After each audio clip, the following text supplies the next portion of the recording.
Hello everybody, thank you for joining me today. In this episode, I'm excited to share with you an essential strategy to optimize your cardio workouts specifically for fat loss.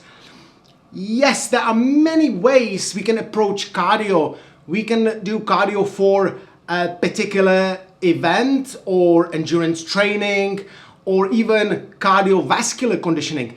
I would like to, however, focus on the cardio that is most efficient for fat loss, right? Also guys, remember, these videos might be a little bit longer, as I believe the more you know about the subject, the better you can apply it, the more efficient it becomes.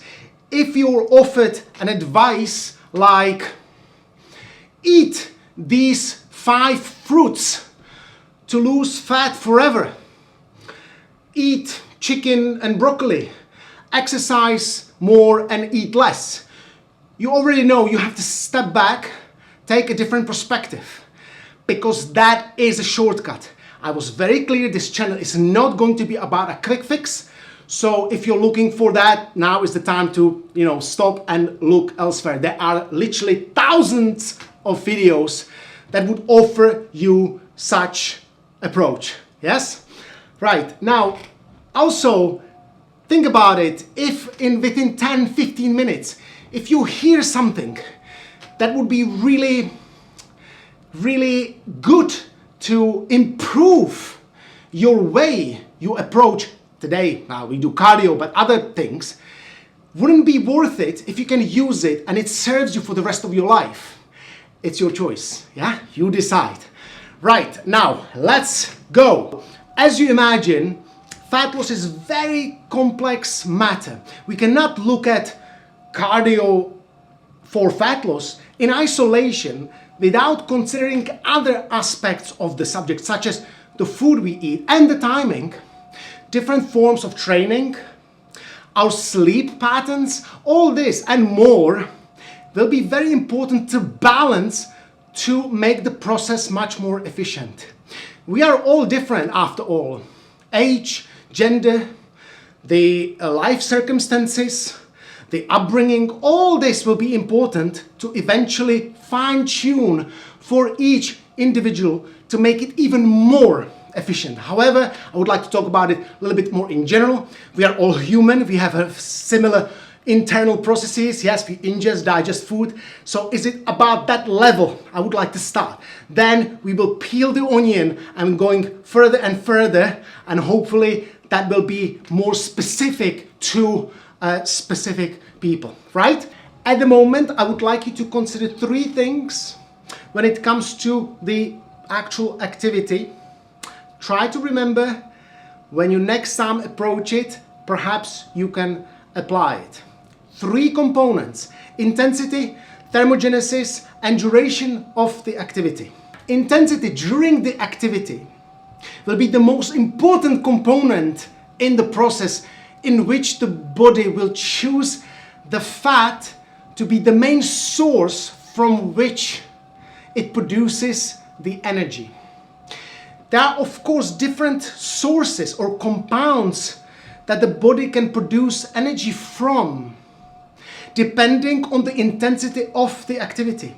It will be very different if someone is, for example, boxing, very high intensity. The body will need to take the energy, the source of the energy will be from somewhere else, not from fat. It will be probably from phosphocreatine or something that is immediately available in the cell within half a second.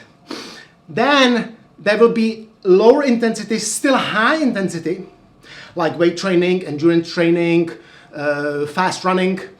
The body will probably choose a different source, like a carbohydrate, glucose, to produce the energy from. Yes? That's not our concern. We are trying to break the fat. It is very complex and time-consuming process to extract the fat, break it down, bring it into the bloodstream and deliver it into the target tissue. This is why we need to establish low intensity, steady state, low intensity for the body, to allow the body to have the chance to actually go through the process. Yes? So you probably heard LISS, low intensity steady state. That's what we need to aim for. We need to let the body know that we are in the condition in which it can start the process of extracting the fat. There's lots of chemical reactions, yes? But the condition is low intensity, elevated heart rate.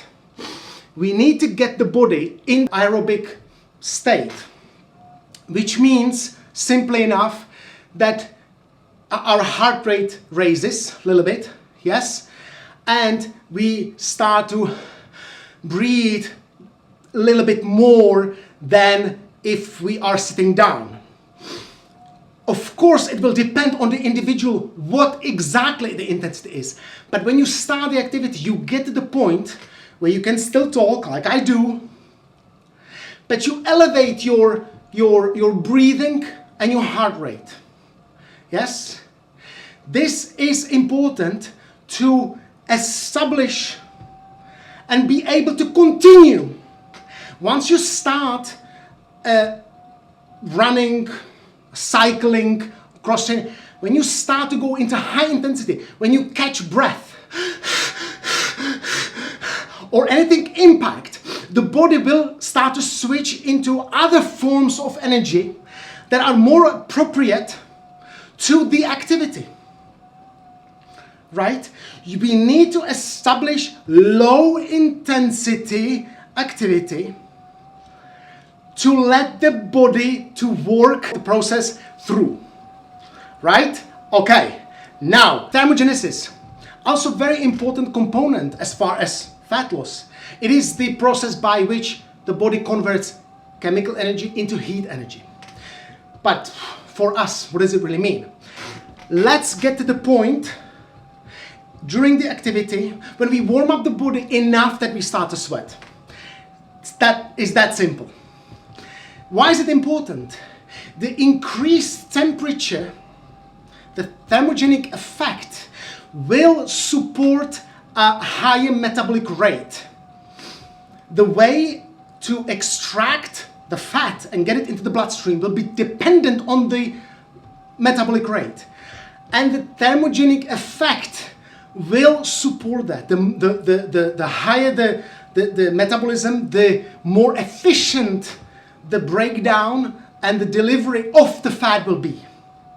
Yes? Very good. And lastly, it is the duration of the activity. As I mentioned before, it is very complex and time-consuming process for the body to extract the fat, break it down, deliver it to the target tissue as a form of energy. Assuming we met the conditions, low intensity, and increase the body temperature, elevated heart rate, a little bit of breathing, yes, a little bit of sweat, fantastic. Now we need to allow the process to continue to be efficient.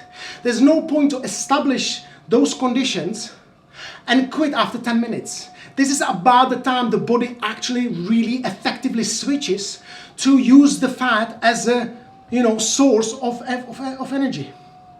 So the duration will be very, very important. I would suggest after about 5 or 10 minutes of really getting to the zone, yes, where you're comfortably, you know that you can stay in low intensity, a little bit of, heating up, then you need to continue that activity for about 20, 25, 30 minutes, because this is going to be the time where the fat burn will be the most efficient. Yes? If you're running on the treadmill for a couple of minutes, it will be probably okay, but not for fat loss. Right? So please keep it in mind that these 3 components will be very, very important to make the cardio for fat loss very efficient. Okay, now today I'm on a bike. See, I like this because it's no impact. I can really control the intensity completely. I can control the intensity going faster, slower. Yeah, I can add the resistance if I wanted to. I can get to the really steady state. Same thing would be probably for a cross trainer, where you know you can get to the point where you really go nice and steady. I wouldn't recommend anything impact like running. Walking might be effective. You can get to the to that sort of zone, but be careful not to do too much impact, because once you start impact, the body again needs the energy from other sources to support the muscle work. It will become a high intensity. When you start running, same thing. You need a different source of energy to support the high intensity. So I would recommend cardio activities that are non-impact. Cycling, cross trainer, slow walking, anything that you can control enough to be in a steady state for about 40 or 45 minutes. Right? Fantastic. Thank you very much for staying with me. This was a really a long one. I'm hoping you can really use this, and it will be something that will improve your cardio activity, and eventually that you will arrive to your goal and lose some fat. Okay, if you have any comments, please let me know, and I will see you in the next one. See you, bye.